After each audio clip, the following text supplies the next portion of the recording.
할렐루야. 좋은 한 주간 되시기를 주의 이름으로 축원합니다. 먼저 지난 한 두 주간에 걸쳐서 요양병원에 계시거나 가정에서 요양 중인 우리 성도님들이 계십니다. 어버이 주일을 맞이해서 마음은 있어도 몸이 불편해서 교회에 오시지 못하는 분들을 쭉 신방을 갔어요. 그리고 아직도 한 10여 분의 신방을 아직 덜 찾아뵌 분들도 계시는데, 우리가 살다 보면은 도저히 우리 힘으로 감당할 수 없는, 이길 수 없는 그런 문제들을 만날 때가 많이 있어요. 토끼와 거북이 경주를 알잖아요. 토끼하고 거북이가 경주했는데 도저히 거북이가 토끼를 이길 수가 없어요. 그런데 토끼가 지고 거북이가 이겼다고 하는 거 우리 너무너무 잘 알잖아요. 뿐만이 아니라 1967년도에 유명한 전쟁이 있었어요. 아랍이란 나라 1억의 인구가 있고, 그리고 이스라엘은 당시에 400만 밖에 되지 않는 그런 작은 나라가 아랍을 이겼어요. 6일 만에. 그래서 놀라운 이런 승리의 역사가 역사적으로 증명이 됩니다. 그리고 엘리야라는 선지자는 한 사람인데 바알 선지자는 450명이나 돼요. 그런데 엘리야가 결과적으로 바알 선지자 450명을 이기고 그들을 다 기슭강가에 데려다가 다 목베서 죽였어요. 그리고 승리했던 역사를 봐요. 오늘 성경 본문은 다윗이 골리앗을 이겼습니다. 다윗이 골리앗을 도저히 아무리 생각해도 이길 수가 없어요. 그런데 결론은 이겼거든요. 한번 사진을 제가 한번 준비했어요. 이 꼬마가 다윗이요. 앞에 있는 큰 아저씨가 골리앗이에요. 이 얘기가 어떻게 골리앗인 저 아저씨를 이기겠어요? 아무리 봐도 불가능해요. 참 아주 재미있게 사진을 갖다가 표현했는데, 또 하나 사진 하나 더 보면요, 앞에 큰 탱크가 달려오는데 조그만 녀석이 그냥 돌멩이 갖고 탱크를 이기겠다고 막 돌을 던지고 있는 그런 모습이에요. 이걸 갖다가 왜 이 사진을 제가 준비했냐면은, 바로 다윗은 이 소년과 같이 무모해. 탱크를 이길 수가 없어요. 그 어린아이가 골리앗을 이길 수가 없어요. 근데 결론은 이겼습니다 하는 것이 오늘 성경 본문의 내용이고, 오늘 우리들도 인생을 살다 보면 이런 골리앗과 같은 큰 문제를 만날 때가 있어요. 우리는 이 소년과 같이 아무리 봐도, 어디를 봐도, 무엇을 봐도 이길 수가 없는 그런 우리의 작은 자들의 모습을 볼 수 있어요. 그런데 하나님이 도와주시면, 할렐루야, 하나님이 함께 하시면 이길 줄로 믿습니다. 다윗이 골리앗을 이겼잖아요. 이겼어요.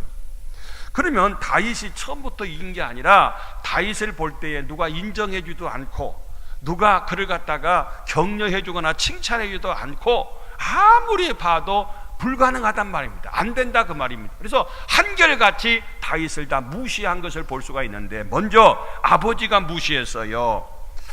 아버지가 무시했다는 게 뭐냐면은, 이제 사울왕을 이어서 다윗을 왕으로 하나님이 세우려고 할 때에 하나님께서 사무엘이라는 선지자를 이새의 집으로 보냅니다. 니네 집에 아들 중에 왕을 하나 세울 테니까 거기에 가서 기름을 부어라. 그래서 그곳에 가서 다 이새의 아들이 8이 있는데 그들을 면접시험을 봐요. 왕을 삼으려고. 첫째, 둘째, 셋째 쭉 면접을 다 보는데 아무도 감동이 안 되는 거예요. 그래서 아버지 이새한테 물었어요. 혹시 다른 아들 혹시 있느냐 했더니 하나 있긴 있다고. 막내 다윗이 있다고. 어디냐 했더니 저기 지금 산에서 양치고 있다고. 그러니까 아버지가 무시하고 아예 면접시험도 추천도 안 할 정도로 아예 생각도 꿈도 안 먹었던, 아버지한테 무시를 당했던 자가 누구냐면은 다윗이었어요. 그를 빨리 데려오너라. 내가 거기 오기 전에는 밥도 안 먹었다. 올 때까지 기다렸어요. 근데 다윗은 양치다가 뭔 영문도 모르고 그냥 양치다가 그냥 얼마나 험해갖고 왔겠어요. 근데 딱 보니까, 오늘 본문에 보니까 이가 크니, 이가 앞으로 왕이 될 자니 기름을 일어나 부으라. 그래서 다윗에게 기름을 부은 사건을 우리가 사무엘상 16장에서 볼 수가 있어요. 겉으로 봐서는 깜이 아닌 것 같아요. 그런데 하나님이 보셨을 때, 중심을 보셨을 때, 그래서 사람을 외모로 취하지 말으라고 하는 말씀을 볼 수가 있어요.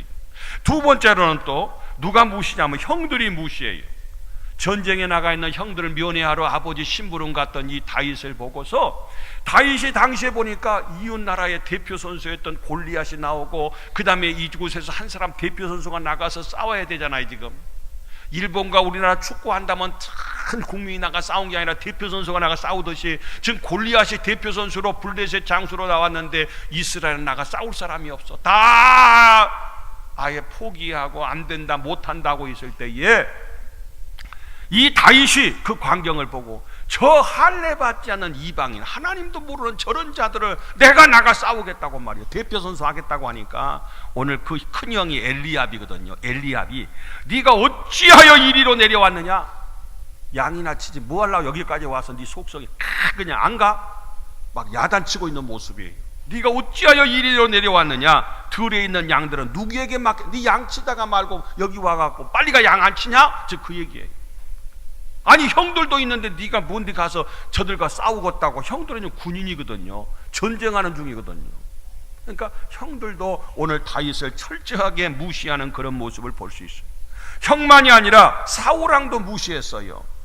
33절 말씀에 보니까 사울왕이요, 다윗이 나가서 형들이 나를 야단치니까 왕한테 간 거예요. 왕이요, 내가 가 싸우겠습니다. 내가 저 골리앗 쓰러뜨리겠습니다. 그랬더니 얼마나 한심하겠어요. 사울왕이 조그만 군인도 아니고 17살밖에 안 되는 조그만 소년이 나와서 자기가 저 골리앗과 싸우겠다고 하니까 인정을 않잖아요. 그때 왕이 하는 말이 그래요. 사울왕이, 너는 소년 아니냐? 그가 누구냐면 골리앗은 어려서부터 용사요, 백전노장이요. 네가 어떻게 저 골리앗과 싸우겠다는 것이냐? 그러니까 사울왕도 다윗을 인정 않고 무시했다 그 말이에요. 그것뿐만 아니라 골리앗도 무시합니다. 다윗을 보고 업신여기니, 42절 보니까 아이고 야 이건 아예 그냥 게임도 안 되잖아요. 그 꼬마가 어떻게 그 어른을 이길 수 있겠어요? 그러니까 보니까 한심해갖고 업신여기 하시해요, 무시했어요. 43절, 네가 나를 개로 여기고 막대기 갖고 내게 왔느냐? 아무리 봐도 막대기 하나하고 돌멩이 갖고 나와서 싸우겠다고 골리앗과 싸우다 나오니까 그를 갖다 무시하고 업신여기는 모습을 볼 수가 있어요. 자, 그런데 다윗은 골리앗과 싸우는데 이런 문제를 어떻게 극복했느냐? 어떤 자세로 나가 싸웠느냐? 첫째로 다윗은 아무도 죽은 개는 걷어차지 않는다. 이건 성경에 없는 말이요. 여러분, 개가 죽어 있는데 죽은 개를 갖다 걷어차 사람 없잖아요. 개를 갖다 걷어찬다는 건 개가 살아있다는 증거예요. 나를 이렇게 비난하고 나를 무시하고 나를 우습게 한다고 하는 것은, 내가 죽어 있으면 그럴 사람 한 사람도 없고, 죽은 사람 향해서 뭐라 그러겠어요? 내가 살아있다는 증거다는 거예요. 저들이 나를 비난한 거, 나를 무시한 거, 나를 갖다가 우습게 하는 거 당연하다는 거예요. 그런 비난 때문에 내가 중단하고, 그런 비난 때문에 포기하고, 그런 것 때문에 내가 안 할 수가 없다는 거예요. 여러분, 참 우리가 살다 보면 성공자는 다른 사람이 비난한 사람도 그 사람에게서 장점을 찾아서 칭찬할 줄 아는 사람이 돼야 돼. 단점이 많아요, 모자란 게 많아요, 부족한 게 많아요. 그래도 그 사람을 통해서 그 사람 안에 있는 장점을 찾아서 그 사람을 격려하고 그 사람의 용기를 주고 그 사람을 칭찬할 수 있는 사람이 진짜 성공자예요. 근데요, 실패자는 어떤 사람이냐? 장점이 많은데도 꼭 단점만 꼬집어내고 단점만 찾아서 단점을 키워서 그 사람을 비난하고 그 사람 한 사람, 이 사람 실패자예요. 성공적인 기질이 없는 사람인 걸 볼 수가 있어요. 여러분, 오늘 또 우리도 습관적으로 아무리 천사 같은 사람도요, 그 사람을 비난하는 사람들이 있어요. 아무리 마귀 같은 사람도요, 천사처럼 또 따르는 사람들도 있더라고요. 참 미안해. 어떻게 그 사람을 따를까? 어떻게 그 사람을 그렇게 할까? 우리가 볼 때요, 우리는 주변 사람 앞에서 다윗은 아무도 인정한 것 같지만 다윗은 당당했어요. 가장 비난받는 사람이 누구냐면 우리 예수님이셔요.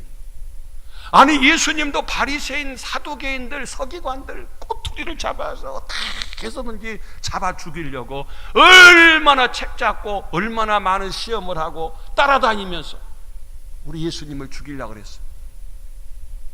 아니, 예수님만이 아니라 사도 바울도 마찬가지.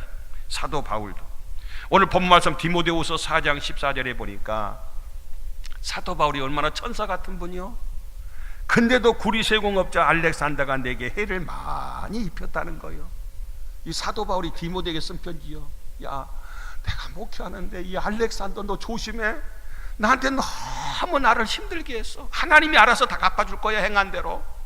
15절, 너도 그를 주의해라. 그가 우리 말을 적당히 대적한 게 아니라 너무 악랄하게 다 사울을 아프게 하고 대적했던 사람 알렉산더의 모습하죠. 이름을 거명하면서까지 너 그 사람 조심해. 그러니까 사도 바울 같은 천사 같은 사람도 이렇게 대적하는 사람이 있었어요. 또 뿐만 아니라 우리 잘 아는 이 모세도 미리암을 비롯해서 얼마나 많은 비난, 도저히 힘들어서 못하겠어서 하나님 나 이제 안 할라요. 나 이제 내가 하고 싶어 해서 하나님이 하라고 해서 했는데 나 이렇게 힘들어서 못 살겠어. 너무 비난을 받고 돌질해서 죽이려고 하니까. 여러분, 이 얘기는 뭐냐? 다윗도 아무도 용기를 주지 않고 격려해 주지 않고 나라가 넘어갈 위기 가운데 있는데도 다 자기들은 못하면서 남도 못하게 하는 이 모습을 봐요. 그래도 죽은 개는 걷어차지 않는다. 내가 살아있다는 증거다. 당당하게 남은 나를 무시해도 나가 싸우겠다. 이게 다윗의 소신이에요. 여러분도 마찬가지입니다. 다윗처럼 이런 용기를 가지고 남의 비난과 남의 모욕 그거 다 무시하고 개는 짖어도 기차는 가잖아요. 열심히 목표를 향해서 달려갈 수 있는, 목표가 목표로 끝나지 않고 현실로 이룰 수 있는 우리 모두가 되시기를 주님의 이름으로 축원합니다. 두 번째로는 자기가 자기 은사를 잘 알았어요. 그래서 은사를 잘 활용할 줄 아는 사람. 무슨 얘기냐면은 빨간 글씨만 봅니다. 사자나 곰이 와서 양떼에서 새끼를 물어가면 이 다윗의 고백. 다윗이 원래 목동에 양치를, 사자가 오고 곰이 와서 우리 새끼를 갖다가 물어가면 35절 내가 따라가서 그것을 치고 그 입에서 새끼를 건져내었고, 곰도 가만히 안 놔뒀어. 사자도 가만히 안 놔뒀어. 내 새끼 물어간 그 새끼들을 곰에게서 사자 입에서 내가 건져낸 사람이 이래 봐도 목동도 적당하니 그냥 그걸 기르고만 있는 것이 아니라 이렇게 과거에 이랬던 하나님이 바로 저 골리앗에게서도 하나님이 나와 함께 하셔서 내가 능히 이것을 건져낼 겁니다. 즉 그 얘기예요. 자기 은사를 갖다 과거의 경험을, 작은 경험을 크게 도전의 기회로 삼는 바로 다윗의 모습을 볼 수가 있어요. 링컨 대통령이 남북전쟁 시절 때에 많은 비난을 받았습니다. 안 된다고 만류하고 비난의 화살이 막 억수같이 쏟아졌어요. 그때의 링컨 대통령이 하는 말이 내게 대한 공격을 나는 묵묵히 참고 받고 나가겠다. 나를 비난하고 나를 공격한 건 내가 받겠다. 내가 비난하면 욕하면 욕먹고 때리면 맞고 죽으면 죽겠다 그 말이. 결과가 바르게 나온다면 내게 퍼부어진 비난은 문제가 안 될 것이다. 결과를 봐라. 나중에 얘기하자는 거예요. 그런 거 다 감수하겠다. 나중에 결과가 좋게 나오면 반드시 그런 비난했던 건 싹 사라질 것이다. 잘못되면 천사가 나를 변호한다고 할지라도 나는 별 수 없게 될 것이다. 잘못되면 천사가 변호해도 소용없다는 거예요. 사랑하는 성도 여러분들이요, 그래서 묵묵히 남북전쟁에 시도하고 도전하고 그 어려운 과정을 겪어서 노예를 해방시키고 남북전쟁의 승리로 이끌었던 링컨의 위대한 대통령의 모습을 볼 수 있어요. 그래서 이번에 필라델피아를 갔더니 거기에 자유의 종이 있어요. 독립선언서를 낭독했던 유명한 링컨 대통령, 역사적으로 너무너무 훌륭했던 그 모습을 볼 수가 있어요. 제가 사진을 한 장 준비를 했어요. 여기가 그 프랑스 파리에 있는 노틀담 성당이에요. 오래전에 이곳을 방문한 적이 있습니다. 30년 됐네 벌써요. 오래전에 갔어요. 이번에 여기 화재 났잖아요. 지붕 공사하다가 그냥 화재가 나서 폭삭 지붕 내려앉고 이 유산이 다 사라지는 그런 모습 보는데 1163년도에 한 100년에 걸쳐서 이걸 건축을 하는 아주 훌륭한 그런 건축물이에요.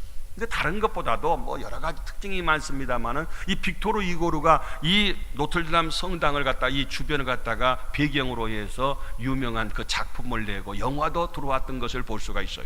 그런데 이곳에서 파이프 오르겐을 연주하신 분이 계세요. 유명한 연주자예요. 그분이 우리 한국에도 오셔서 파이프 오르겐을 연주했어요. 그분이. 근데 놀라운 것은 그분은 앞을 못 보는 분이에요. 이곳에서 연주를 할 수 있다는 건 대단한 프랑스 내의 그 예술의 도시 아닙니까? 그런 프랑스에서 대단한 영광스러운 자리예요. 거기서 연주한다고 하는 것은. 그런데 앞을 못 보는 분이요, 악보도 못 봐, 건반도 안 보여. 근데 온 건반을 활용하면서 파이프 오르겐을 멋지게 이렇게 연주하는 연주자예요. 여기 노틀담 성당에서 물었어요. 아니 어떻게 해서 그렇게 연주를 잘 할 수가 있습니까? 그랬더니 그분이 하는 말이 걸작이요, 나는 다른 건 못하잖아요. 다른 건 못한다.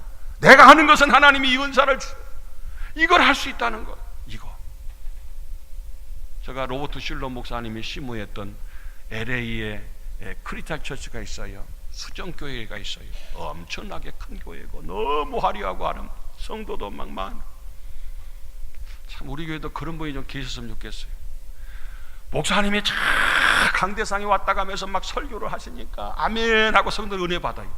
그리고 설교가 끝나니까요, 한 분이 뚜벅뚜벅 가운데 걸어 나오셔요.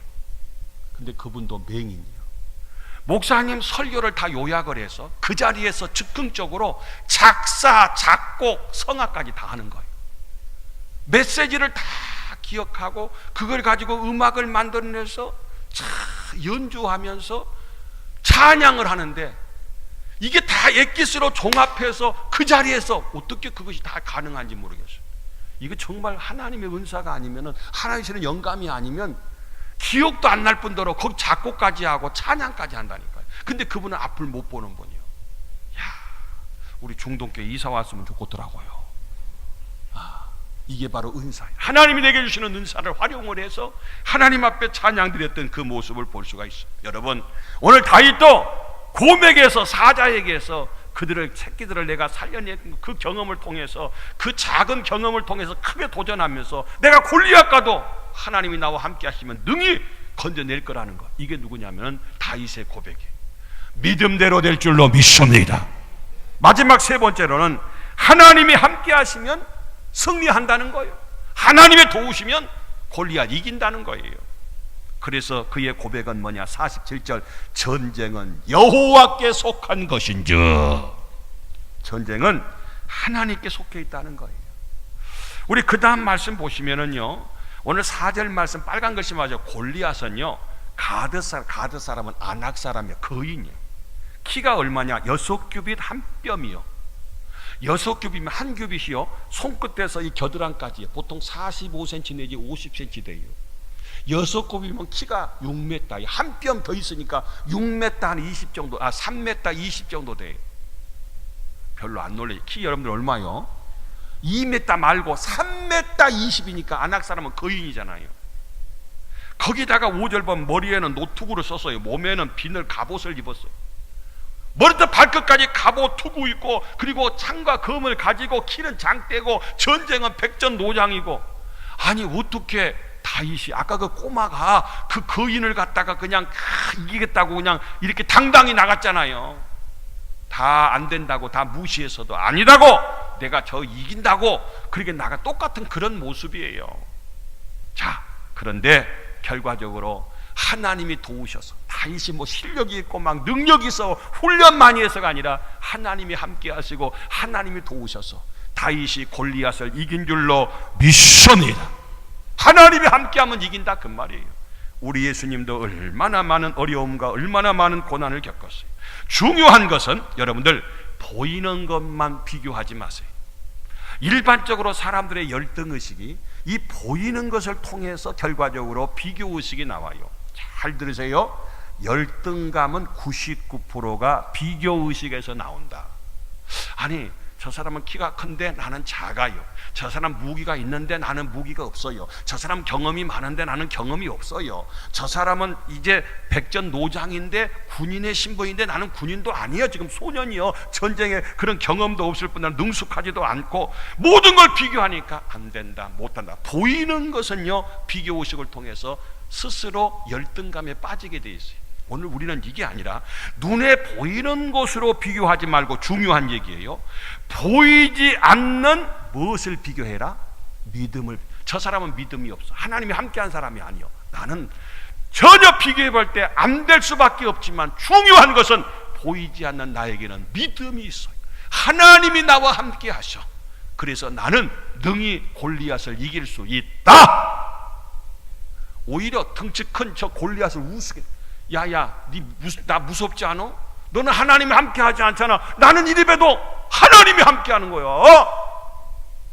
네가 나를 우습게, 너 참 어리석다. 이렇게 당당하게 다 무시하고 인정하지 않아도 다윗 속에는 뭐가 있냐? 믿음이 있어. 믿음이 있어. 제가 저 얘기해서 참 죄송한데, 처음에 신학교를 졸업하고 어디 목회지를 가야 되는데 갈 데가 없어요. 오란 데도 없고. 그래서 통 크게 우리 교단의 총회장님을 찾아갔어요. 그때 당시에 총회장님이 신촌교에 계셨던 정진경 목사님이셨어요.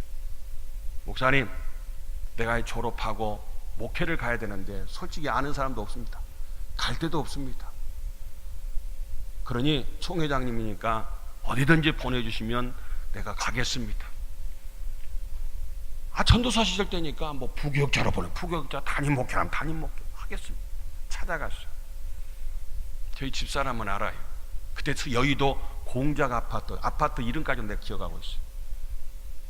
그때 여의도에 생활하는 건요 보통 생활이 아니에요. 그때 당시에 여의도에 참 통도 크죠.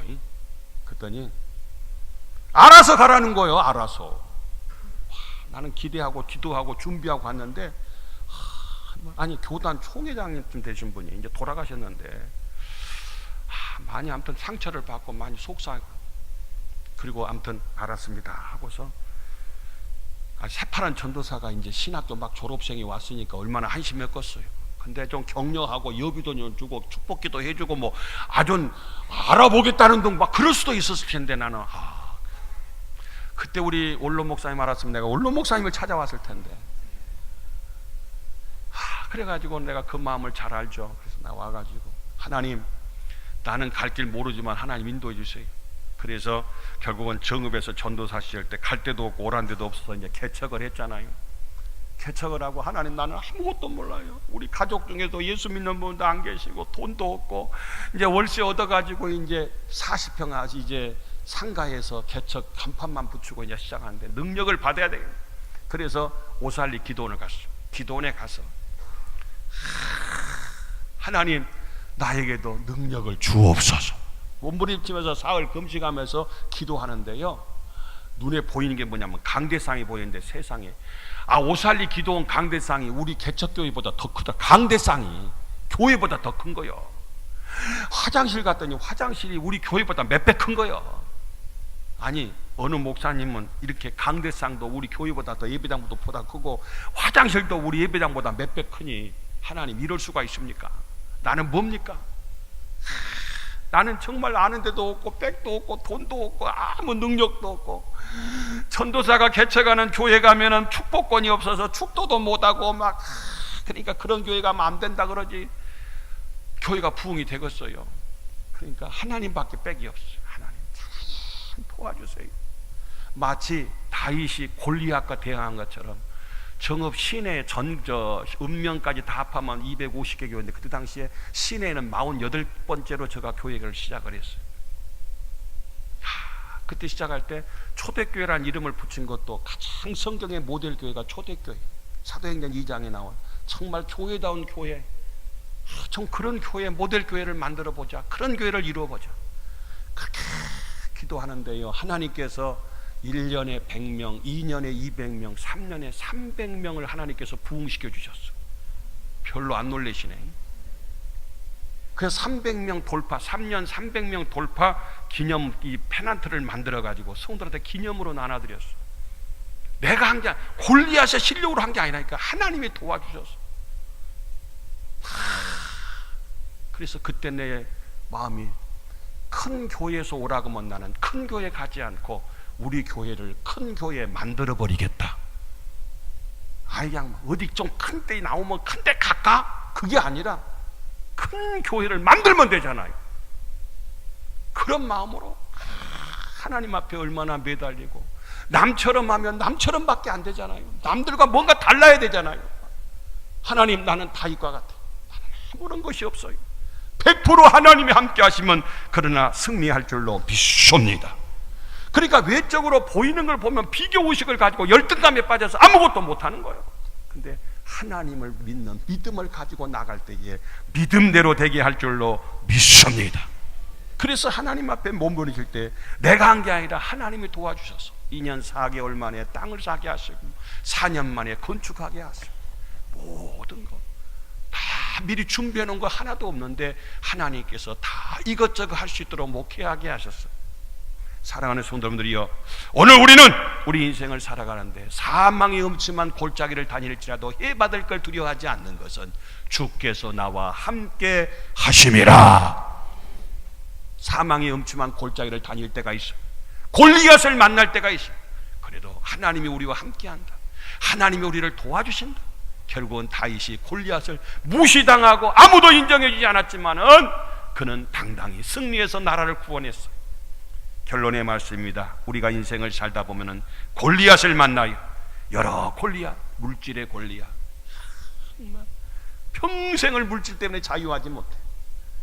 문제의 골리앗, 질병의 골리앗, 상처의 골리앗. 우리가 우리 가족을 구원하고 우리가 품은 태신자를 갖다가 구원해야 되는데 그런저런 골리앗, 우리 힘으로 감당할 수 없는 하나님의 도와주시면 되는 여러 가지 골리앗을 만날 때가 있어요. 그래도 낙심하지 마시고 포기하지 말고 남이 무시한다고 해서 그것 때문에 실망하지 말고 열등감 빠지 말고 다윗처럼 당당하셔서 하나님의 이름으로 나가서 승리하는, 골리앗을 이기는, 마침내 해결하고 고침받는 우리 모두가 되시기를 주님의 이름으로 축원합니다.